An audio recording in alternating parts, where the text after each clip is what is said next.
माँ छाया में तेरी मैं बना रहूँगा। परम प्रधान शरण में तेरी मैं सदा रहूँगा। सर्वशक्तिमान छाया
शांति दिलाए, उससे शांति बरस रहा है, मुक्ति दिलाए यीशु नाम, शांति दिलाए यीशु नाम। क्रूस पर अपना खून बहाया, क्रूस पर अपना खून बहाया, सारा झुकाया दाम, सारा झुकाया दाम। मुक्ति मुक्ति दिलाए यीशु नाम, शांति दिलाए यीशु, उसका अनुग्रह है, मुक्ति दिलाए यीशु नाम, शांति दिलाए यीशु। कोई कहे क्रूस पर अपना खून बहाया, क्रूस पर अपना खून बहाया, सारा झुकाया दाम, सारा झुकाया दाम। मुक्ति मुक्ति दिलाए यीशु नाम, शांति दिलाए यीशु, मुक्ति दिलाए यीशु नाम, शांति दिलाए सबके, शांति दिलाए यीशु नाम, शांति दिलाए यीशु नाम, शांति दिलाए यीशु नाम। हाथों को उठाकर अपने जीवन में घोषित करें, मुक्ति दिलाए यीशु नाम, शांति दिलाए यीशु नाम। धरनी में तूने जन्म लिया यीशु, धरनी में तूने जन्म लिया यीशु, सूली पे किया विश्राम, सूली पे किया विश्राम।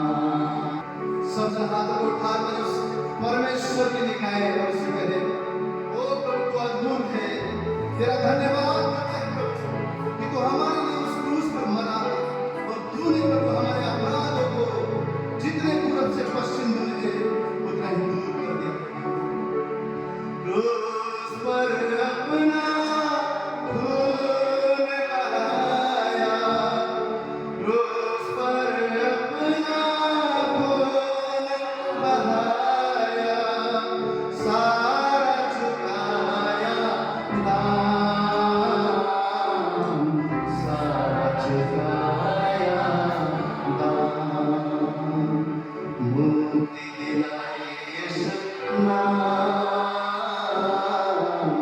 शांति दिलाए यीशु नाम, शांति दिलाए यीशु नाम, शांति दिलाए यीशु नाम। उस मुक्तिदाता के लिए जोरदार ताली बजाएं।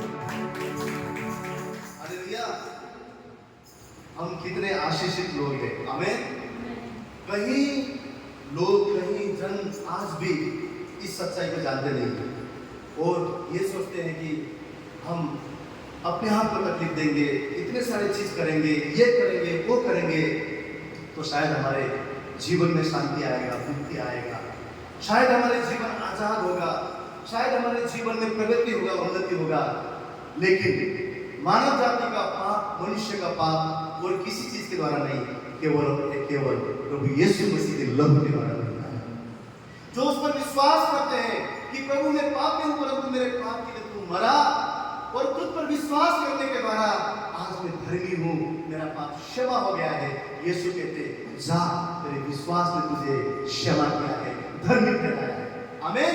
अगर आप विश्वास करते हैं यीशु मेरे लिए मरा, यीशु मेरे लिए गाड़ा गया, यीशु मेरे लिए जी उठा, वो उद्धार आपके और मेरे जीवन में हम पा सकते हैं। आमीन। और कोई नाम में शांति नहीं है और कोई नाम में मुक्ति नहीं है। आप और मैं अपने जीवन में बहुत कोशिश कर सकते हैं हमारे घरों में शांति लाने के लिए, हमारे परिवार में शांति लाने के लिए, हमारे जीवन में शांति लाने के लिए, परंतु वो कभी भी संभव नहीं हो सकता है। इसलिए यीशु ने क्या बोला कि मैं अपना शांति तुम्हें देता हूं। जो वो परमेश्वर हमें शांति देता है, तभी जाकर हमारे जीवन में शांति आता है, तभी हमारे घरों में शांति आता है, तभी हमारे रिश्तों में शांति आता है, तभी हमारे जीवन में शांति को हम महसूस कर सकते हैं। क्योंकि शांति संसार की चीज नहीं है, शांति स्वर्गीय चीज है। हालेलुया। और वो परमेश्वर कहता है, उसने वादा किया है, मुझसे मांगो, मेरी आत्मा, मेरी शांति, मेरा समृद्धि, मेरा अद्भुत बातें, मेरा सामर्थ्य में तुम पर उल्लेख होगा। हालेलुया। तो आइए इस समय हम परमेश्वर को कहे, प्रभु तेरे सिवा में कहां जाऊं, तेरे सिवा में कहां जाऊं, जीवन की बात तेरे पास है, तूने मुझे उठाया है, तूने मुझे संभाला है। इस सुबह में तेरी गीत गाता हूं। मैं ऐसा अभिमानी था, ऐसा अज्ञानी था, परंतु तूने मुझे चुना प्रभु, मैं तेरा धन्यवाद करता हूं। आपको पता है इतने बड़े संसार में कई लोग यीशु मसीह के सुनते हुए वचन को आ नहीं सकते हैं, परंतु परमेश्वर को धन्यवाद हो, वो विश्वास आपके और मेरे जीवन में परमेश्वर ने दिया कि हमने सुना और उस बात पे विश्वास किया, और आज उसके लव के द्वारा आज आप और मैं उसके संतान कहते हैं। हालेलुया। हम क्या है? संतान है। संतान सिर्फ मुंह से छोटा शब्द नहीं है। अगर कोई राजा का बेटा रहेगा, पूरा राजघराना उसका है, वो आने वाला शासन करने वाला राजा रहेगा। कोई अगर बहुत बड़ा मंत्री का बेटा रहेगा, सारी उसकी विरासत उसके बेटे का है। जो स्वर्ग और पृथ्वी का मालिक, राजाओं का राजा, प्रभु का प्रभु, वो कहता है तुम मेरे संतान हो। वो अनंत जीवन, वो स्वर्ग, जो भी कुछ उसका है, उसका विरासत, उसका वारिस आप में है। हालेलुया। तो हमें खुश होना है, हमें आनंदित होना है कि हमारी ओर परमेश्वर है, हमारा स्वर्गीय पिता, स्वर्गीय परमेश्वर हमारा अपना पिता है, अपना अपना पिता है। तो हमें खुश रहना है, आनंदित रहना है। क्यों? क्योंकि इतने बड़े संसार में परमेश्वर ने आप और मैं जो कुछ भी नहीं थे, उन पर चित्त लगाया, अपने लहू से उठाया और अपना संतान बनाया, जिसके योग्य हम नहीं थे। हालेलुया। इसलिए हमको आनंदित होकर उसको धन्य कहना है। प्रभु तेरा धन्यवाद कि हम जैसे पापी लोगों को तूने चुना। प्रभु तेरा धन्यवाद हम जैसे अभिमानी लोगों को तूने चुना। प्रभु तेरा धन्यवाद जिसका कोई भी इस संसार में वजूद नहीं था, ऐसे लोगों को तूने चुनकर अपना संतान बनाया। यीशु मसीह जब आया, उसने किसको चुना? जो मच्छी मारने वाले, जो मच्छी को पकड़ने वाले, जिनके शरीर से बदबू आता है, जो पढ़े लिखे नहीं रहते हैं, गरीब रहते हैं, कुछ भी उनके जीवन में अच्छा नहीं रहता, ऐसे लोगों को यीशु मसीह जाकर कहता है, मेरे पीछे बोलो, मैं तुम्हें अपना चेला बनाऊंगा। हालेलुया। परमेश्वर आप और मुझ जैसे लोगों के लिए इस धरती पर आया। हमको कितना शुक्रगुजार होना है उसके लायक प्रति, जिसने अपना लहू आप और मुझ जैसे लोगों के लिए दे दिया। हालेलुया। जो भी समझते हैं कि नहीं, वाकई यीशु ने मुझे छुड़ाया है, मुझे नया जीवन दिया है, मैं योग्य नहीं, पर वो परमेश्वर ने मुझे योग्य बनाया। इस गीत को सुनते हुए, आनंद मनाते हुए, उस परमेश्वर को महिमा देते हुए इस गीत को गाएंगे। तेरे सिवा जाऊं कहां, तेरे सिवा जाऊं कहां, पाऊं तुझे जाऊं जहां, तेरे सिवा जाऊं कहां, पाऊं तुझे जाऊं जहां, तेरे सिवा जाऊं कहां, यशोदा पाऊं तुझे जाऊं जहां, तेरे सिवा जाऊं कहां, पाऊं तुझे जाऊं जहां।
तू मेरे संग रहने वाला परमेश्वर। हालेलुया, तू मेरे संग रहने वाला परमेश्वर है।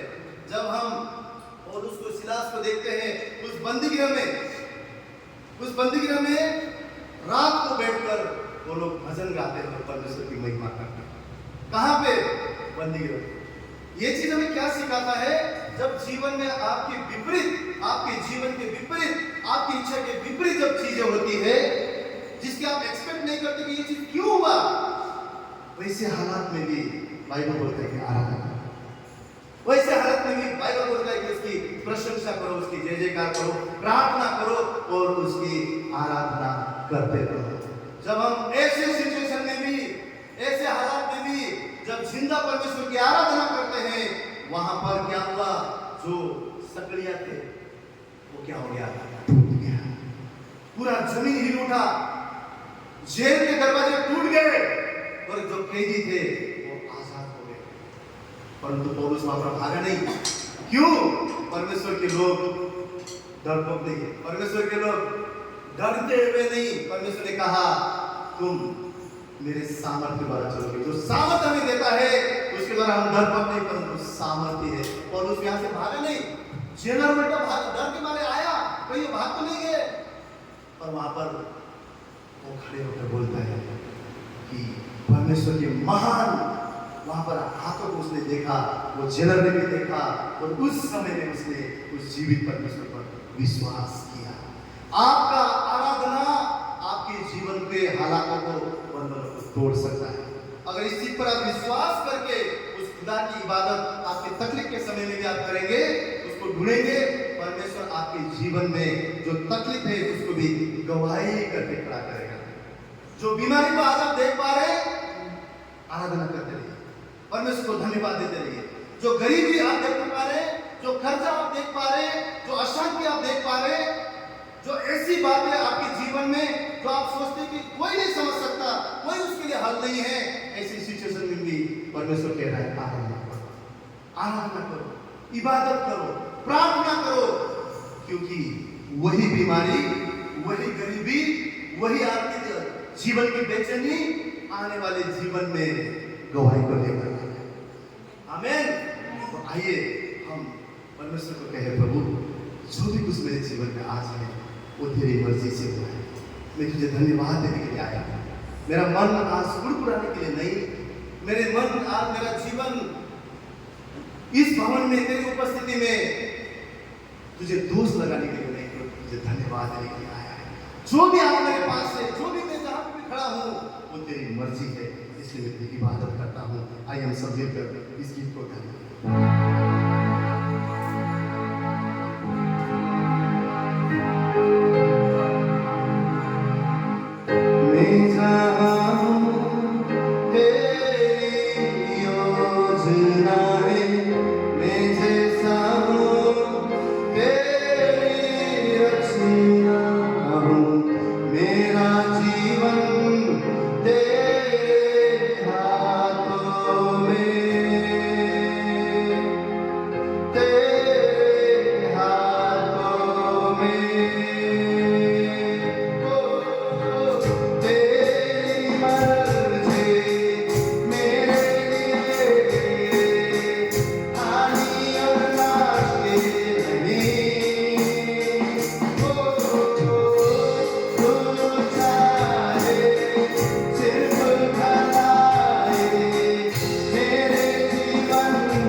में सदा सनम है। तेरी मर्ज़ी मेरे लिए हानि और नाज़ी नहीं। यीशु राजा हो जाए सिर्फ भलाई मेरे जीवन में सदा। तेरी मर्ज़ी मेरे लिए हानि और नाज़ी नहीं। हो जाए सिर्फ भलाई मेरे जीवन में सदा। सिर्फ भलाई है तेरी मर्ज़ी मेरी भलाई है तेरी मर्ज़ी। ओ तू मेरा खुदा पिता भी तू मेरा बाहों में तेरे मैं रहूं सदा। तू मेरा खुदा पिता भी तू मेरा बाहों में तेरे मैं रहूं सदा। तू मेरा खुदा पिता भी तू मेरा बाहों में तेरे मैं रहूं सदा। बाहों में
मैं उम्र भर अपने हाथों को उठाकर मैं हाथ गाऊंगा, यीशु तेरा नाम है ऊंचा। ओ मैं हाथ गाऊंगा, यीशु तेरा नाम है ऊंचा। यीशु से भरोसा मेरा, तू ही सहारा मेरा। मुश्किल समय में तू ही दिलासा, साथ रहेगा उसका। यीशु मसीह भरोसा मेरा, तू ही सहारा है मेरा। मुश्किल समय में तू ही दिलासा, साथ रहेगा उसका। ओ करुणा बरसाए तेरी, सदा रहेगी मुझ पर। तेरे विश्वास योग्यता देखूंगा मैं उम्र भर। मैं हाथ उठाकर गाऊंगा, यीशु तेरा नाम है। मैं हाथ उठाकर गाऊंगा, यीशु तेरा नाम है ऊंचा। ओ आदर और महिमा तेरे,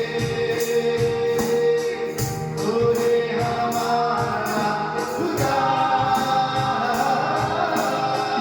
पूरी हो तेरी मर्जी, आए तेरा यहाँ। सब पूरा आदर और महिमा हो तेरी, तू ही हमारा खुदा। पूरी हो तेरी मर्जी, आए तेरा यहाँ। हम हाथ उठाकर गाएंगे, यीशु तेरा नाम है ऊंचा। हम हाथ उठाकर गाएंगे, यीशु तेरा नाम है ऊंचा। यीशु तेरा नाम है ऊंचा। यीशु तेरा नाम है ऊंचा। हम तुझे धन्यवाद देते हैं परमेश्वर, हमारे जीवन का भी सहज से मिलने वाला तू हमारा सहारा है। प्रभु जब हमें अपनों ने छोड़ा, जब मुश्किल हालातों में प्रभु, जब हम तन्हा अकेले आंसुओं में थे, तूने हमसे प्रेम किया प्रभु। तूने हम पर अनुग्रह किया, तूने हम पर दया दिखाई। और तेरा वचन कहता है आज भी तुम्हें वही दया करने वाला, वही अनुग्रह करने वाला परमेश्वर है। तेरा वचन कहता है प्रभु, हर सुबह हर भोर मेरा अनुग्रह नया होता है। वो प्रभु तेरे अनुग्रह के द्वारा आज हम जीवित हैं। तेरे प्रेम ने हमें उठाया है परमेश्वर, तेरे प्रेम ने हमें बचाया है प्रभु। तूने हमें कभी तुच्छ न जाना, तूने हमें कभी पापी ना जाना, तूने कभी भी प्रभु हमसे अपना मुंह नहीं मोड़ा परमेश्वर। और तू जीवन भर के लिए कहता है कि मेरा अनुग्रह, मेरी दया तुम्हारे लिए काफी है। परमेश्वर आज हम प्रार्थना करते हैं, तेरे प्रेम को समझने वाला हृदय दे, तेरे प्यार को हम महसूस कर सके प्रभु, तेरे प्रेम में हम डूब सके खुदा, ताकि मन भी तुझसे प्रेम करना सके, ये मन भी तुझे प्रेम कर सके प्रभु, करना सीखे, करना हमने सिखा, ऐसा मन दे परमेश्वर, ये हृदय सदा तेरी चाहत रखे, ये हृदय सदा तुझे ढूंढे प्रभु, ये मन सदा तुझे ढूंढे। आज एक ही प्रार्थना करते हैं प्रभु, पवित्र आत्मा हमारे हृदय को ऐसे छू ले, हमारे मन को ऐसे छू ले प्रभु, कि मन तेरी चाह रखे, हम तेरे प्रेम में डूब जाए प्रभु, कि वो तुझसे प्रेम करे,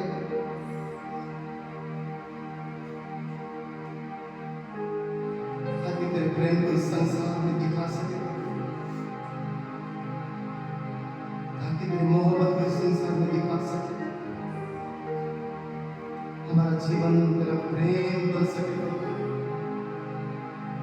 मदद करना प्रभु, मदद करना, जिसे तेरे प्रेम ने हमें जीता है प्रभु, हमें तेरे प्रेम में ऐसा बढ़ा, तेरे प्रेम के द्वारा इस संसार को जीत सके। सहायता करना, मदद करना, सदा तेरी बातें हमें अच्छा लगे, सदा तेरी हुजूरी हमें अच्छा लगे। ये संसार की बातें, संसार की चीजें मिट जाएगा, परंतु जो तुझ में बना होगा, जो तुझ में बना रहेगा, तुझ में जुड़ा रहेगा, तेरा वचन कहता है वो सदा अटल रहेगा। हम प्रार्थना करते हैं, आज तेरा भवन तुझे चाहने पाए, आज तेरे लोग तुझसे प्रेम करने पाए परमेश्वर, आज तेरे लोग सदा तुझसे अपना मन लगाने पाए, सदा तुझे कहे कि यीशु तू मेरा पहला प्यार है, तू मेरा पहला प्यार है। मदद करना, सहायता करना, तू बलियों का परमेश्वर है, हमें बल देना प्रभु, हमें शक्ति देना, ताकि सदा ये जीवन तेरी चाहत रखे। धन्यवाद करना, सारा आदर हम तुझे देते हैं, सारी महिमा हम तुझे देते हैं, सारा सम्मान हम तुझे देते हैं, क्योंकि तू योग्य है, योग्य परमेश्वर। धन्यवाद करते हैं, धन्यवाद करते हैं यीशु, तेरे वचन के द्वारा तुमसे बात कर प्रभु, तेरे और करीब आकर बंद आंखों से भी तुम पर भरोसा करने के लिए मदद कर सकते। धन्यवाद है जीवित परमेश्वर यीशु मसीह के नाम से प्रार्थना की हर एक जन के।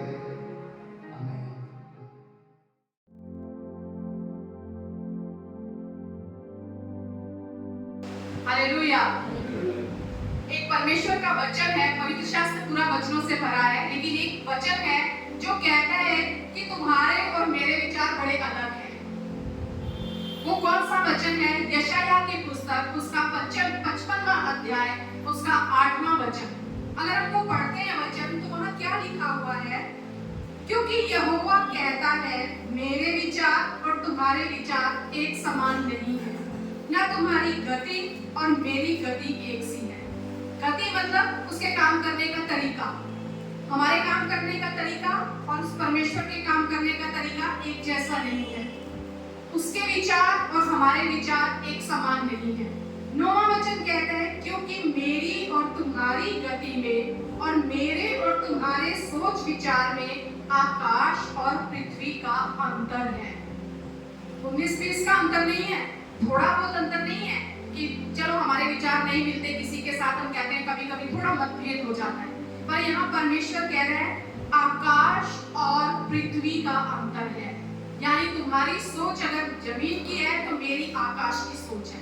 इतना गैप है हमारे और परमेश्वर के विचारों में, हमारे और परमेश्वर के कार्य करने की गति में, इतना अंतर है। पर कई बार हमें क्या लगता है कि जैसा हम सोचते हैं ना, परमेश्वर भी ऐसा ही सोचता है। जैसे हम करते हैं परमेश्वर भी ऐसा ही करता है। कभी कभी आप देखो, हम जब प्रार्थना करते हैं तो हम क्या कहते हैं, प्रभु मैं चाहता हूँ बस तू ऐसे ऐसे ऐसे ये काम कर दे। और हम इतने श्योर होते हैं उसमें, क्योंकि हमने ये सोच रखा है परमेश्वर ऐसे ही काम करेगा, परमेश्वर ऐसे ही चलेगा। जैसे हम सोच रहे हैं ऐसे ही परमेश्वर सोचता है, जैसे हम बात कर रहे हैं ऐसे ही परमेश्वर बात करता है। जो हमारे विचार हैं परमेश्वर के विचार भी ऐसे ही हैं। पर परमेश्वर हमें यहाँ साफ तौर से कह रहा है कि तुम्हारे और मेरे विचार एक जैसे नहीं हैं, तुम्हारी और मेरी गति एक जैसी नहीं है। इसलिए कोई मनुष्य कितना भी ये कह ले मैं परमेश्वर के अनुसार चल रहा हूँ, जैसा परमेश्वर चाहता है मैं वैसा कर रहा हूँ, लेकिन परमेश्वर कहता है नहीं, तुम्हारे और मेरे विचारों में बड़ा फर्क है, बहुत फर्क है। हम जब कुछ अच्छा करते हैं ना, हमें ऐसा लगता है मैं अच्छा कर रहा हूँ, मैं खुश हूँ, लोग खुश हैं, परमेश्वर भी खुश है, क्योंकि मैं सही कर रहा हूँ, परमेश्वर की नजर में भी ये सही है। लेकिन जब उस काम का उल्टा असर होता है ना, तब हम कहते हैं नहीं नहीं, परमेश्वर के द्वारा नहीं, ये शैतान के द्वारा किया गया काम, क्योंकि हम जानते ही नहीं है उस परमेश्वर के कार्य करने की, उस परमेश्वर की सोच विचार की क्या सीमा है, क्या शक्ति है, क्या सामर्थ्य है। हम अपने हिसाब से परमेश्वर को ढालते हैं, अपने हिसाब से उसके विचारों को ढालते हैं, अपने हिसाब से उसकी मर्जी को ढालते हैं। और कई बार जब हमारी प्रार्थनाओं का उत्तर नहीं आता समय पर, या हम कहें कोई प्रार्थनाएं नहीं सुनी जाती, तो हम क्या होता है, हमें क्या लगता है, हमें ऐसा लगता है कि नहीं ये परमेश्वर की मर्जी तो थी नहीं, और हम उस विश्वास से, उस परमेश्वर से पीछे हट जाते हैं, क्योंकि हमें लगता है परमेश्वर भी तो ऐसे ही सोचता था, अब ऐसे काम नहीं हुआ, इसका मतलब परमेश्वर ऐसा नहीं सोच रहा। ये हम नहीं सोचते, हम सोचते हैं परमेश्वर ने किया नहीं इसके अनुसार, परमेश्वर कर सकता था। आज हम परमेश्वर के वचन से ही सीखेंगे कि क्या परमेश्वर की गति है, क्या परमेश्वर हमारे लिए सोचता है, कैसे उसके विचार हैं और कैसे हमारे विचार हैं। हमें अपने आप को आज परमेश्वर के वचन में रखने की जरूरत है, अपने आप को इस वचनों में आज खुद को बो देने की जरूरत है। वचन तो हमारे अंदर बोया जाता है, पर परमेश्वर कहता है तुम खुद को इस वचन के अंदर डाल दो आज, ताकि तुम जान पाओ मेरे काम करने का तरीका क्या है, मेरे सोचने का तरीका क्या है। तुम्हारे और मेरे सोच विचार में धरती और आकाश का फर्क है, बहुत फर्क है, थोड़ा बहुत फर्क नहीं है। क्यों परमेश्वर के और हमारे सोच विचार में फर्क है?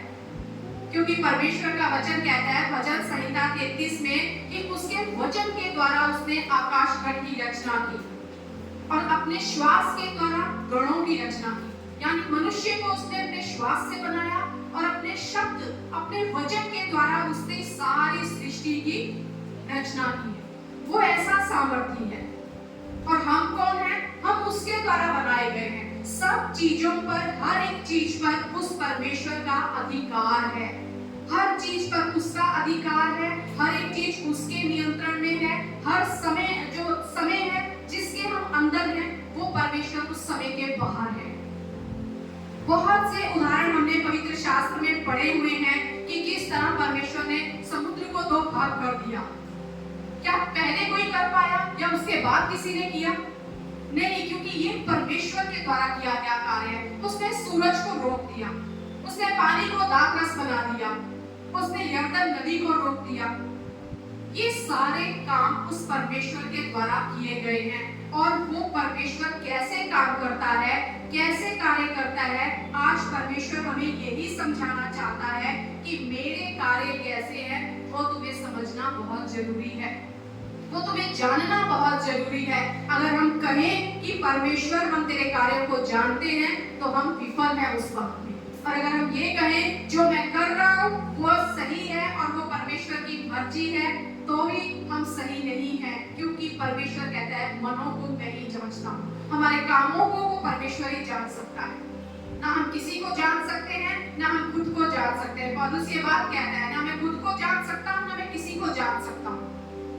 क्यों? क्योंकि हम नहीं जानते परमेश्वर क्या काम करता है, कैसे काम करता है। तो बहुत जरूरी है हम इस पवित्र शास्त्र को इतना अपने अंदर भर ले कि हम जान पाए परमेश्वर के कार्य करने का तरीका क्या है। अगर हम एक वचन देखते हैं मत्ती की पुस्तक में 22वें अध्याय के 29वें वचन में लिखा है, तो पवित्र शास्त्र और परमेश्वर की सामर्थ नहीं जानते, इस कारण भूल में पड़े हो। पवित्र शास्त्र को भी नहीं जानते और परमेश्वर की सामर्थ को भी नहीं जानते, इस कारण भूल में पड़े हो। आज बहुत से लोग भूल में जी रहे हैं। वो जो कर रहे हैं उन्हें लगता है मैं सब सही कर रहा हूँ, मैं जो कर रहा हूँ परमेश्वर से खुश है। हम अगर बढ़ रहे हैं, हमारी संपत्ति बढ़ रही है, हमारा नाम बढ़ रहा है, तो इसकी ये गारंटी नहीं है कि परमेश्वर खुश है मेरे कामों से। ये गारंटी नहीं है कि अगर मेरे जीवन में मेरी पैसा बढ़ रहा है, मेरा घर बढ़ रहा है, मेरी गाड़ी बढ़ रही है, मेरे प्रमोशन मिल रहा है, सब अच्छा चल रहा है, इसका मतलब मैं जो कर रहा हूँ सब सही कर रहा हूँ। ये गारंटी नहीं है। परमेश्वर के कार्य और हमारे कार्य मैच कर रहे हैं। परमेश्वर कैसे काम करता है? अगर हम इफिसियों की पुस्तक निकालते हैं, उसका एक वचन देखते हैं, 3 अध्याय का 20वां वचन, तो वहां क्या लिखा है? अब जो ऐसा सामर्थ्य है कि हमारी विनती और समझ से कहीं अधिक काम कर सकता है, उस सामर्थ्य के अनुसार जो हम में कार्य करता है। एक सामर्थ्य है जो उसने हम में डाली है, उस सामर्थ्य के अनुसार परमेश्वर काम करता है। और कैसा काम करता है? हमारी विनती, जो प्रार्थना हम करते हैं ना, हमें कई बार लगता है स्ट्रॉन्ग प्रेयर के द्वारा काम हुआ, पावरफुल प्रेयर के द्वारा काम हुआ, फायरिंग प्रेयर के द्वारा काम हुआ। नहीं, हमारी विनती से कहीं ज्यादा बढ़कर वो काम कर सकता है। हमारी समझ से बढ़कर, जो हम सोचते हैं उससे ज्यादा बढ़कर वो काम कर सकता है। किसके द्वारा? सामर्थ्य के द्वारा। एक सामर्थ्य है परमेश्वर के पास, परमेश्वर के द्वारा प्रभु यीशु मसीह को दी गई उस सामर्थ्य के द्वारा परमेश्वर कार्य करता है। और यीशु मसीह ने वो सामर्थ्य हमें भी दी है, हमारे लिए भी उपलब्ध है वो सामर्थ्य। तो कहते हैं यीशु मसीह जब वो जा रहे थे इस पृथ्वी को छोड़कर, मैं जा रहा हूँ पर पिता से कहकर तुम्हें एक सहायक तुम्हारे लिए भेजूंगा। और प्रेरितों की पुस्तक में लिखा है, परमेश्वर का वचन कहता है कि जब पवित्र आत्मा तुम पर आएगा तब तुम सामर्थ पाओगे और सारे यहूदिया में मेरे गवाह ठहरोगे। यानी तुम काम कर सकोगे कब? जब पवित्र आत्मा आएगा, फिर वो पवित्र आत्मा तुम्हें सामर्थ देगा। और ये सामर्थ से भरकर प्रभु यीशु मसीह कार्य कर रहे हैं। प्रभु यीशु मसीह के बारे में भी लिखा गया है कि परमेश्वर ने पवित्र आत्मा और सामर्थ से उनका अभिषेक किया और वो भलाई करते और शैतान के मारे को चंगा करते हुए फिरे। यानी यीशु मसीह को भी उस सामर्थ की जरूरत थी, उस सामर्थ के द्वारा वो कार्य कर रहे हैं और आज भी वो उसी सामर्थ के द्वारा काम करते हैं। और वो सामर्थ आपके और मेरे लिए भी उपलब्ध है। पर परमेश्वर का वचन कहता है, क्यों मैच नहीं है तुम्हारे और मेरे विचारों में, सोच में, गति में।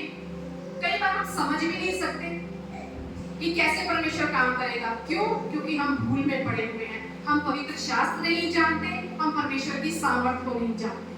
तो परमेश्वर कहता है कि तुम्हारी विनती से बढ़कर, अगर हम निर्गमन की पुस्तक निकालते हैं 14वां अध्याय, आज आप सुन सकते हैं, बाइबल ना भी खोले तो भी चलेगा। वहां क्या लिखा हुआ है कि जब वो देखते हैं इजरायली जब निकलते हैं मिस्र से, और क्या देखते हैं कि मिस्री सेना उनके पीछे आ रही है सारी, वो खड़े होकर रोने लगते हैं। क्या बोलते हैं मूसा से? वहां कब्रें कम थी, हम यहाँ मरेंगे, ये हमें सब मार देंगे। और मूसा उनसे क्या कहता है? मूसा कहता है कि खड़े रहो बस यहाँ चुपचाप और परमेश्वर के काम को देखो, परमेश्वर किस तरह हमें बचाएगा। 13वें वचन में लिखा है, मूसा ने लोगों से कहा, डरो मत, खड़े खड़े वह उद्धार का काम देखो जो यहोवा आज तुम्हारे लिए करेगा, क्योंकि जिन मिस्रियों को तुम आज देखते हो उनको फिर कभी ना देखोगे। यहोवा आप ही तुम्हारे लिए लड़ेगा, इसलिए तुम चुपचाप रहो। ये बात मूसा ने कही, पर क्या मूसा ये जानता था कि परमेश्वर कैसे लड़ेगा? क्या वो जानते थे कि कैसे परमेश्वर हमें उन शत्रुओं से बचाएगा? एक विनती करके, एक दुहाई देकर, वचन कहता है आगे कि यहोवा ने मूसा से कहा, तू क्यों मेरी दुहाई दे रहा है? मतलब वो परमेश्वर को पुकार रहा है और वो ये कह रहा है, ये परमेश्वर को काम करेगा, हमें बचाएगा। पर क्या वो ये जानते थे उस दुहाई में कि वो कैसे हमें बचाएगा? उन्होंने कभी सोचा होगा कि ये समुद्र खुल जाएगा, दो भाग हो जाएगा, हम इसके बीच से निकल जाएंगे? हमारी विनती से बढ़कर वो काम करने वाला परमेश्वर है। उसकी सामर्थ की हम कल्पना भी नहीं कर सकते। जब वो समुद्र को दो भाग कर देता है तो अपने लोगों को चलते वहां से निकल गए, पर वचन कहता है कोई शत्रु जब उनका पीछा करने लगे तो वो सारे विनाश, उनका नाश हो गया, वो मारे गए सारे शत्रु। कई बार हम प्रार्थना करते हैं परमेश्वर हमारे लिए नए दरवाजे खोले, पर हम नहीं जानते नए दरवाजे परमेश्वर कैसे खोलेगा। वो प्रार्थना कर रहे थे इन शत्रुओं से हमें बचा, उन्हें नहीं पता था कि परमेश्वर एक नया मार्ग खोल देगा उनके लिए, कि शत्रु तो पीछे छूटेगा, लेकिन तुम्हारे को ना मैं सिर्फ बचाऊंगा, पर मैं तुम्हें एक नए रास्ते पर आगे ले चलूंगा, तुम्हारे लिए एक नया मार्ग तैयार कर दूंगा। और अगर कोई तुम्हारी देखा देखी उस पर चलने लगेगा तो जरूरी नहीं जो मार्ग तुम्हारे लिए खुला है वो सबके लिए खुला। वो शत्रु वहां नाश हो गया, लेकिन परमेश्वर के लोगों के लिए, परमेश्वर की संतान के लिए एक नया मार्ग तैयार हुआ। वहां से परमेश्वर उन्हें वहां से निकाल कर ले गया। हमारी सोच, हमारी विनती से बढ़कर वो कार्य कर सकता है। हम कहते हैं प्रभु शत्रुओं से बचा, खुदा कहता है इनसे तो बचाऊंगा, तू चिंता मत कर, आगे मैं तेरे लिए एक मार्ग भी तैयार करूंगा। ना सिर्फ ये पिछले तुम्हारे पीछे जो पड़े हैं ये मारे जाएंगे, पर तुम्हारे लिए एक नया द्वार में तैयार करूंगा। तो सिर्फ ये मत सोचो और ये मत प्रार्थना करके बैठ जाओ कि अगर मैंने कहा है प्रभु तो मुझे इससे छुड़ा, तो बस मैं छुड़ाया ही जाऊंगा। हमारी विनती से कहीं बढ़कर अपनी सामर्थ के अनुसार वो काम करेगा। सिर्फ छुड़ाएगा नहीं, नए दरवाजे आपके लिए खोलेगा, नए मार्ग आपके लिए तैयार करेगा, आपको आगे लेकर जाएगा। और कोई भी अड़चन क्यों ना हो उसमें आगे परमेश्वर कहता है मैं उसे दो भाग करूंगा, मैं वहां से तुम्हारे लिए मार्ग तैयार करूंगा। कई बार हम सोचते हैं आज मैंने प्रार्थना की, कल मुझे उत्तर मिल जाएगा, यार हफ्ता हो गया उत्तर नहीं आया, मतलब उत्तर ही नहीं आएगा। हमें याद रखना है कि परमेश्वर समय के बाहर चलता है, वो समय के अंदर नहीं है। अब्राहम से परमेश्वर ने वादा किया कि तेरे वंश को मैं बढ़ाऊंगा, पर सारा क्या कहती है, नहीं मेरी तो कोख बंद है, हमारे से संतान नहीं होगी, चल हाजिरा के पास चला जाए। वो समय देख रहे हैं कि समय इतना हो गया, काम नहीं हुआ, चलो अपने समय पे चलते हैं, अपने तरीके से हम काम करते हैं। परमेश्वर समय के बाहर रहकर काम करता है। उसने आज कहा है तो हो सकता है वो 10 साल बाद वो काम करे। हमें ये जानना है उसके लिए एक दिन 1000 साल के बराबर और 1000 साल एक दिन के बराबर है। हमें समझना है हम चीजों को देख कर चलते हैं, परमेश्वर उन चीजों को देख कर नहीं चलता। हम अपने आज को देखते हैं, परमेश्वर हमारे भविष्य को देखता है।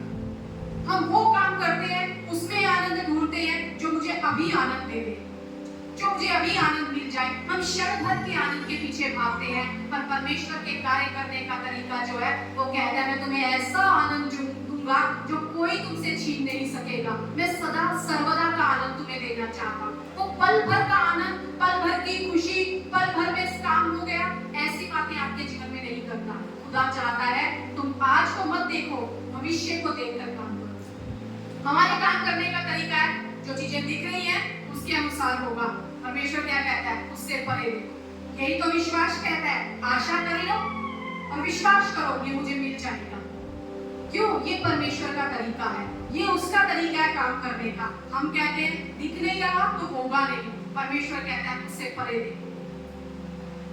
आज खुदा ये चाहता है सीखो मेरे काम करने का तरीका क्या है, ताकि तुम जान पाओ मैं किस तरह से काम करता हूँ। समय से बाहर रहकर किसी नियमों में बंधा हुआ मैं काम नहीं करता कि अगर सूरज सुबह निकला है तो शाम को ही वो डूबेगा। मैं जब चाहूँ इस सूरज को रोक सकता हूँ, मैं जब चाहूँ इसे रोक सकता हूँ। दूसरा राजा के 5वें अध्याय में एक हम घटना पढ़ते हैं। सब जानते हैं नामान कोढ़ी के बारे में, सब जानते हैं कि उसको कोढ़ की बीमारी है। और वहां पर हम देखते हैं इजराइल से एक लड़की जो दासी के रूप में आती है उस महल में, वो कहती है कि अगर ये इजराइल में होता तो ये चंगा हो सकता था। तो जब उसे पता चलता है कि मैं चंगा हो सकता हूँ तो वो अपने इलाज के लिए इजराइल में जाता है। और वहाँ एक भविष्यवक्ता है, उस भविष्यवक्ता से मिलने जा रहा है। और वो यहाँ लिखा हुआ है, अगर हम वचन में पढ़ते हैं तो क्या लिखा हुआ है कि जब वो उसके पास पहुंचता है तो एलीशा उससे नहीं मिलता। वो अपने दूत को भेजता है, कहता है कि जा इसको बोल जाकर वहां उस नदी में डुबकी लगा ले, यरदन नदी में डुबकी मार के आ जा वहां पर। वो इतना गुस्सा हो जाता है। और वचन में क्या लिखा हुआ है 11वें वचन में, परंतु नामान क्रोधित होकर चला गया। वो क्रोधित होकर वहां से चला गया। इतनी दूर से आया है ठीक होने के लिए, लेकिन गुस्सा होकर वो चला गया। क्यों क्रोधित हुआ?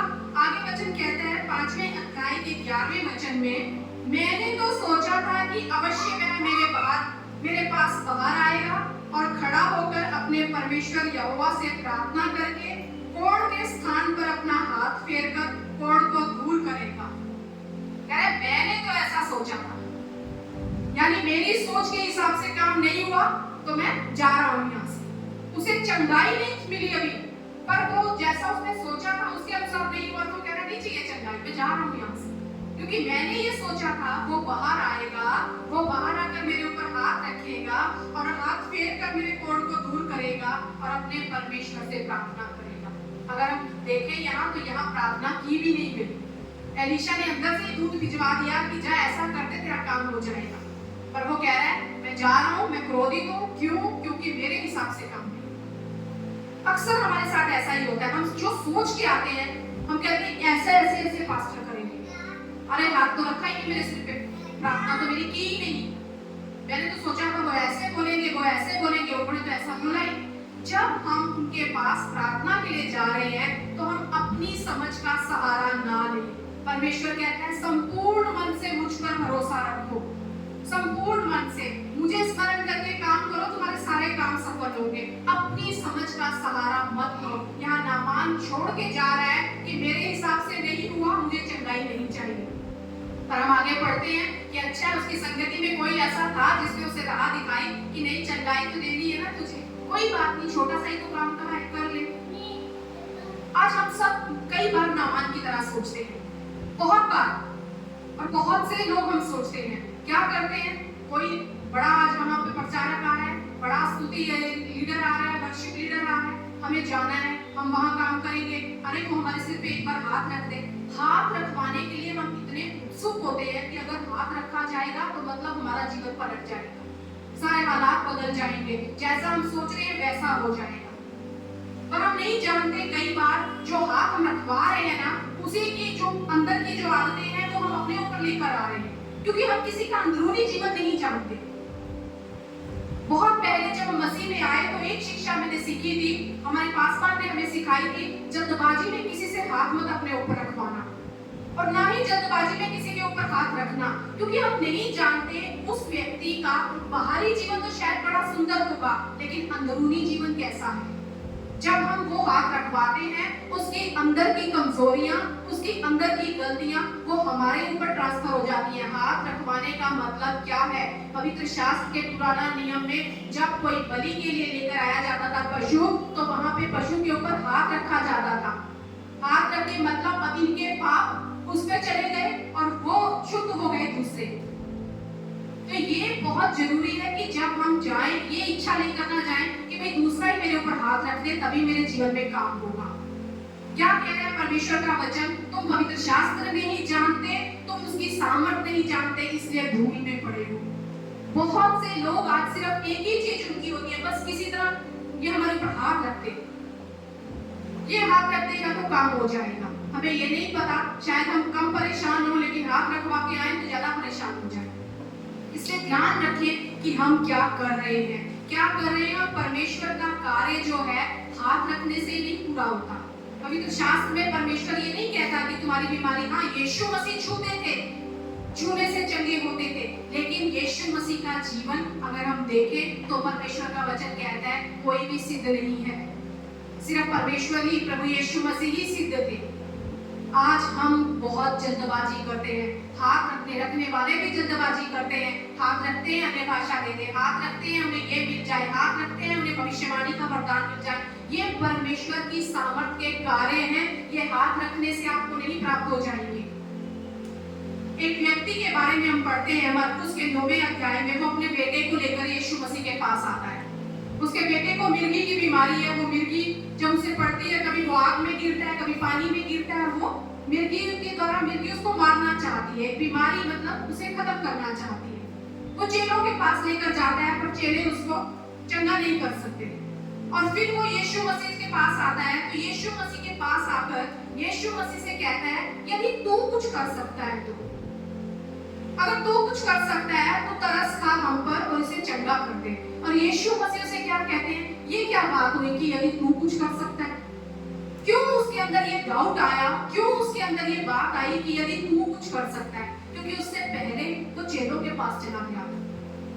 वो चेलों के पास गया और उसे लगा कि चेले चंगा कर देंगे। चेलों से चंगा नहीं हुआ तो उसने सोचा यीशु भी चंगा नहीं कर सकते। यही हमारी सोच होती है। पास्टर से प्रार्थना करवाई, किसी और से प्रार्थना करवाई, प्रार्थना का उत्तर नहीं आया, हम सोचते हैं यीशु कर ही नहीं सकते इस काम को यीशु से ये होगा ही नहीं।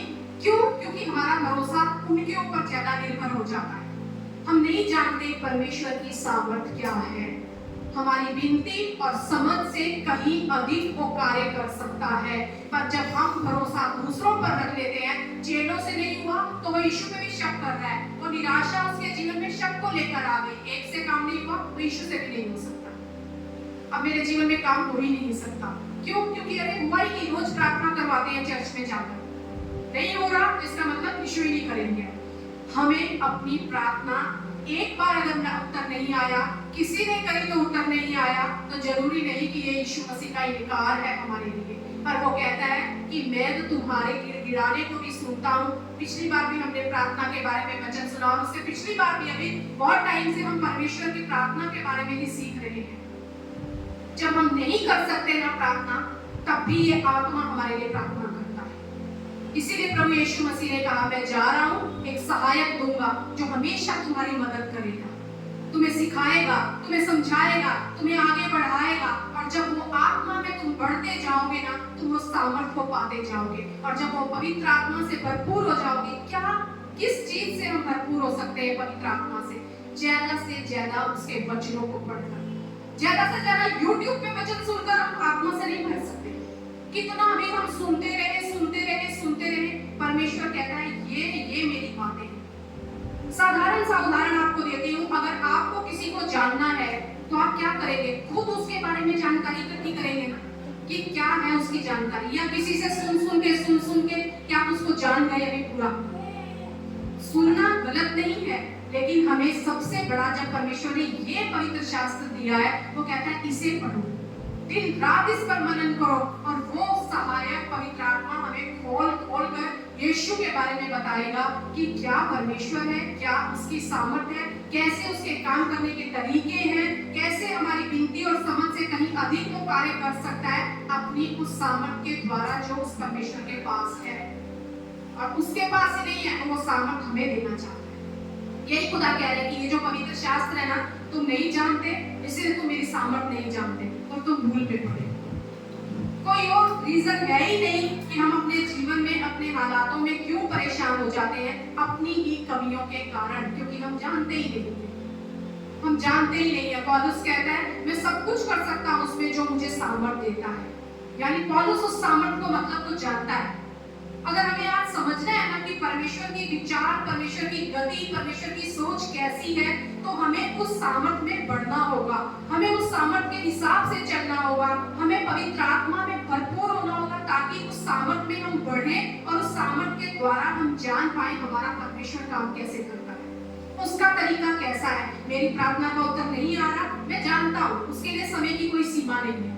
आज नहीं आया, कल नहीं आया, 1 महीना हो गया, कोई बात नहीं, वो उत्तर देने वाला परमेश्वर है, वो मुझे उत्तर देगा। आज खुदा चाहता है तुम मेरी उस सामर्थ को सीखो, मेरी उस सामर्थ को जान लो कि कैसे मैं तुम्हारे जीवन में काम कर सकता हूँ। 1 कुरिन्थियन 4:20 में लिखा है, परमेश्वर का राज्य बातों में नहीं परंतु सामर्थ में है। क्यों पौलुस को ये कुरिन्थियन की चर्च को कहना पड़ा कि मेरा जो परमेश्वर का जो राज्य है वो बातों में नहीं है? क्योंकि अगर हम इसको पूरे अध्याय को 4 को पढ़े ना शुरू से, तो वहां पे कुरिन्थियन की चर्च की स्थापना पौलुस ने की। पर वहां कुछ लोग जब कार्य अच्छे होने लगे तो वो खुद में फूलने लगे, खुद में घमंड करने लगे। उन्हें लगने लगा हम कर रहे हैं ये काम, हमारे द्वारा हो रहा है, अरे देखो इतनी भीड़ आ गई, इतने चमत्कार हो रहे हैं, लोग चंगे हो रहे हैं। तो वो कह रहे हैं कि ये बातों में नहीं है, मैं आऊंगा और आकर तुम्हें जांचूंगा, आकर देखूंगा कि तुम कैसे रहते हो। सामर्थ कहाँ दिखेगी? तुम्हारे जीवन से दिखनी चाहिए। तुम्हारा रहन सहन कैसा है, तुम कितने सामर्थ में बढ़ रहे हो। बातें तो बड़ी बड़ी कर रहे हो, सिर्फ फूले हुए हो। तुमको कहता है तुम फूल गए हो अपनी बातों पे, लेकिन परमेश्वर का राज्य बातों में नहीं है, जो दिख रहा है उसमें नहीं है। परमेश्वर का राज्य तुम्हारे जीवन में नजर आता है। वो सामर्थ, जब हम उस सामर्थ में चलते हैं, वो सामर्थ क्या करती है? सबसे पहले पवित्र शास्त्र में लिखा है कि पवित्र आत्मा के द्वारा, जब वो पवित्र आत्मा तुम पर आएगा, तुम सामर्थ पाओगे। और फिर क्या होगा? हम अपने पापों के लिए, धार्मिकता के लिए, न्याय के लिए वो हमें निरुत्तर करता है। वो हमें बताता है यहाँ तुम गलत हो, ये धार्मिकता नहीं है, ये अधार्मिकता है, परमेश्वर आने वाला है, वो न्यायी परमेश्वर है, तुम्हारा भी न्याय होगा। ये पवित्र आत्मा हमें सिखाता है, हमको हमें निरुत्तर करता है पाप के लिए, धार्मिकता के लिए और न्याय के लिए। फिर कहते हैं कि जिसने पवित्र आत्मा जब पा लिया तो वो क्या होता है? जब वो हमें पाप हमें दिखाता है फिर हम दोबारा पाप नहीं करते। वो पाप के लिए हमें निरुत्तर करता है। चेलों के बारे में, चेले वर्षिप में भी हमने सुना, चेले अनपढ़ थे, कोई मछुआरे थे, कोई चुंगी लेने वाला था, कोई कैसा था। वो सारे जो यीशु के साथ चलते थे, क्या वो पढ़े लिखे थे? बिल्कुल नहीं। पवित्र आत्मा के बारे में लिखा है परमेश्वर ने वचन में, यूहन्ना की पत्री में लिखा हुआ है 16 अध्याय में, जब वह अर्थात सत्य का आत्मा आएगा तो तुम्हें सब सत्य का मार्ग बताएगा। जब वो आत्मा आएगा तो हमें सत्य का मार्ग बताएगा। और सत्य का मार्ग क्या है? प्रभु यीशु मसीह सत्य है। वो कहता है मैं ही मार्ग हूँ, मैं ही सत्य हूँ, मैं ही जीवन। वो हमें मार्ग बताएगा सत्य का। और जब हम उस सत्य को समझ जाएंगे, जान जाएंगे, तब हम उसी सत्य में चलने लगेंगे। और आगे क्या लिखा हुआ है? पवित्र आत्मा तुम्हें सब बातें सिखाएगा। चेलों को कौन सिखा रहा था? पवित्र आत्मा सिखा रहा था। तुम तब तक ठहरे रहना, पवित्र आत्मा आएगा, तुम्हें सामर्थ से भरेगा। जब सामर्थ से भर जाओगे तब तुम मेरे गवाह ठहरोगे। वो पवित्र आत्मा उन्हें सिखाएगा क्या तुम्हें बोलना है, कब तुम्हें बोलना है। और आगे वचन कहता है और जो कुछ मैंने तुमसे कहा है वह सब तुम्हें स्मरण दिलाएगा। जब हम गलत राह पर चलने लगते हैं, वो पवित्र आत्मा की सामर्थ से अगर हम भरे हुए हैं, तब हम जान पाते हैं मेरी राह ये गलत है, मुझे सही राह पर चलना है। ये सामर्थ के कार्य हैं। जब वो पवित्र आत्मा से हम भर जाते हैं, उस सामर्थ से भर जाते हैं, तब हम इसके अनुसार चलने लगते हैं। हमारे पापों के लिए वो हमें निरुत्तर करता है, हमें सत्य का मार्ग दिखाता है। और उस सत्य को जो हम जान जाते हैं तो हम उसे पकड़ कर चलते हैं। वही हमें सिखाता है तुम्हें कब, क्या, कहाँ, वो कैसे बोलना है। तब हम उसके अनुसार चलने लगते हैं। यीशु मसीह के बारे में लिखा है जब वो अभिषेक से और सामर्थ से भर गए, वो भलाई करते फिरे, तब हमारे अंदर वो परमेश्वर की आत्मा के दान बढ़ने लगते हैं। तब हम हियाव पाते हैं, हियाव पाते हैं। क्या कहा भाई ने? हम भागते नहीं है। तब कौन भागते हैं? जो डरते हैं, हर बात से डरते हैं। लेकिन जब ये सामर्थ हमारे अंदर है, तब हम हियाव बांधकर खड़े हो जाते हैं। पतरस और यूहन्ना जब लोगों के बीच में खड़े होकर यीशु मसीह का प्रचार कर रहे थे कि वो मरे हुओं में से कैसे जी उठा, कैसे तुमने उसे मार दिया था, कैसे उसकी सामर्थ थी, तो लोग इकट्ठा होकर उन्हें घेर के बोलते हैं किसके नाम से और किस सामर्थ से ये काम करते हैं। क्योंकि जो कर रहे थे वो साधारण मनुष्य थे, उनके बस की बात नहीं थी।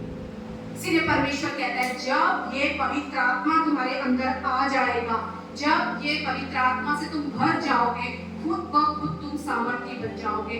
तब तुम कह सकोगे मेरी निर्बलता में परमेश्वर की सामर्थ सिद्ध होती है। तब तुम कह सकोगे मैं सब कुछ कर सकता हूँ उसमें जो मुझे सामर्थ देता है। चेले सब कुछ कर पाए, उन्होंने दुनिया हिलाकर रख दी उस सामर्थ के द्वारा जो परमेश्वर के द्वारा दी गई।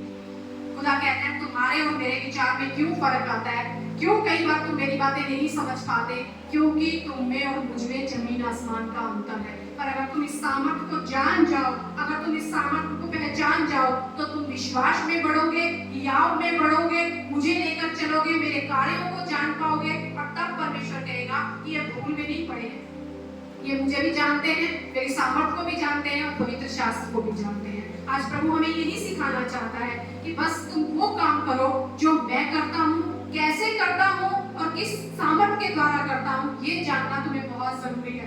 पौलुस ने एक वचन कहा, अगर हम इफिसियों की पत्री में ही देखते हैं 3 अध्याय के 16वें वचन में वो कहता है वह अपनी महिमा के धन के अनुसार तुम्हें यह दान दे कि तुम उसके आत्मा से अपनी भीतरी मनुष्यत्व में सामर्थ पाकर बलवंत हो जाओ। कह रहे ये दान मांगो परमेश्वर से कि अपनी भीतरी मनुष्यत्व में ना उस परमेश्वर की आत्मा की सामर्थ पाकर तुम बलवंत बन जाओ। बाहर से हम कितने बलवान हैं, कोई फायदा नहीं है। हमें भीतरी मनुष्यत्व को बलवान करना है, और जब हम भीतर से बलवान होंगे ना, हम दानियल के समान कहीं भी किसी भी राजा के सामने खड़े होकर ये कह सकते हैं, राजा मैं तेरे भोजन का इनकार करता हूँ। वो बाहरी शक्ति नहीं थी उसकी, लेकिन अंदरूनी शक्ति थी, अंदरूनी सामर्थ्य थी, जिसके बल पर उसने कहा मैं इस भोजन का इनकार करता हूँ, मैं तो साग पात खाऊंगा। और क्या हुआ, जब वो 10 दिन के बाद उनको जांचा गया तो उनके चेहरे ज्यादा चमक रहे थे, भीतरी ताकत उनके पास थी। एलिया जब इज़ेबेल से डरकर भाग रहा था, मरने के लिए परमेश्वर से दुहाई लगा रहा है, और जाकर एक पेड़ के नीचे सो गया। स्वर्गदूत ने आकर उसको उठाया और क्या कहा, वहां रोटी पकी हुई है और ये पानी पड़ा है, इसे खा और पी। वो खा के फिर से लेट गया। फिर दोबारा दूत ने आकर उसे कहा इस भोजन को खा। उसने फिर खाया। 2 बार उसने उस रोटी को खाया। और परमेश्वर का वचन क्या सिखाता है, आगे लिखा हुआ है 40 दिन और रात वो चलता रहा, दौड़ता रहा और परमेश्वर के होरेब पर्वत पर पहुंचा। 2 टाइम रोटी खाने के बाद, 2 टाइम रोटी खाने के बाद, हमें कई बार लगता है हम 1 टाइम खाएं, 2 टाइम खाएं, 3 टाइम खाएं, वो भी कम पड़ रही है, लेकिन वो सिर्फ 2 टाइम खाने के बाद 40 दिन रात चलता रहा। सोचो कितनी सामर्थ है। परमेश्वर कह रहा है इस भोजन को खाओ, ये तुम्हें सामर्थ देगा। शारीरिक भोजन तो हम जितना मर्जी खा ले, ना ये शरीर भरता है ना मन भरता है, लेकिन परमेश्वर कह रहा है इस भोजन को खाओ, ये सामर्थ तुम्हारे जीवन को बदल देगी, ये तुम्हारी दौड़ को लंबा करेगी। वो कहता है तुझे बड़ी लंबी यात्रा करनी है। दूत ने वहां लिखा है, दूत ने कहा एलिया से तुझे बड़ी लंबी यात्रा करनी है। अगर आप चाहते हैं आपकी यात्रा लंबी हो, आप ये सोचते हैं मुझे लंबी यात्रा करनी है, तो आपको सामर्थ की जरूरत पड़ेगी, और वो सामर्थ आपको कहीं और से नहीं मिलेगी। ना आप खरीद सकते हैं, ना किसी के हाथ रखवाने से आप ले सकते हैं। हो सकता है 1 दिन के लिए आप हाथ रखवा कर ले ले, लेकिन वो सारी यात्रा में आपके काम नहीं आएगी, क्योंकि सामर्थ उस परमेश्वर की ओर से जब आप पाएंगे ना, तभी आप उन कार्यों को कर सकते हैं, तभी आप उन कार्यों को कर सकते हैं। इस जीवन की लंबी यात्रा को आप दौड़ सकते हैं। कैसे करूंगा मैं काम? यीशु मसीह कहते हैं मैं खुद ही जानता हूं मैं कैसे काम करूंगा। जब भीड़ इतनी सारी यीशु मसीह के पीछे आ गई, तो यीशु मसीह कहते हैं मुझे भूखे तो नहीं भेज सकता, कुछ तो खाना खिलाना पड़ेगा। तो फिलिप्पुस हमारी तरह हिसाब लगाने लगा। वो बोलता है यीशु मसीह 200 दिनार भी इनके लिए कम पड़ेंगे। उसकी सोच थी, हमारी भी यही होती है, जब हम देखते हैं हम कहते हैं कुछ तो करना पड़ेगा, कुछ तो करना पड़ेगा। उसने हिसाब लगाया 200 दिनार की रोटी भी इनके लिए कम पड़ेगी। पर आगे वहां वचन में लिखा हुआ है यीशु मसीह खुद जानते थे कि वो कैसे करेंगे। यीशु मसीह खुद जानते थे, इसलिए यीशु मसीह कहते हैं जब तुम इस सामर्थ से भर जाओगे ना, तब तुम जान जाओगे कि यीशु मसीह कैसे करेंगे मेरे जीवन में काम, कैसे करेंगे यीशु मसीह मेरे जीवन में काम। हालात खराब है, परिस्थितियां खराब है, मुझे लग रहा है ये नहीं होगा, लेकिन बस मैं तो एक बात जानता हूँ, यीशु मसीह खुद जानता है वो कैसे करेगा मेरे जीवन में काम। आज मैं विश्वास करती हूँ इस वचन के द्वारा परमेश्वर ने हमें सिखाया है कि हम उसकी सामर्थ हो जाएं।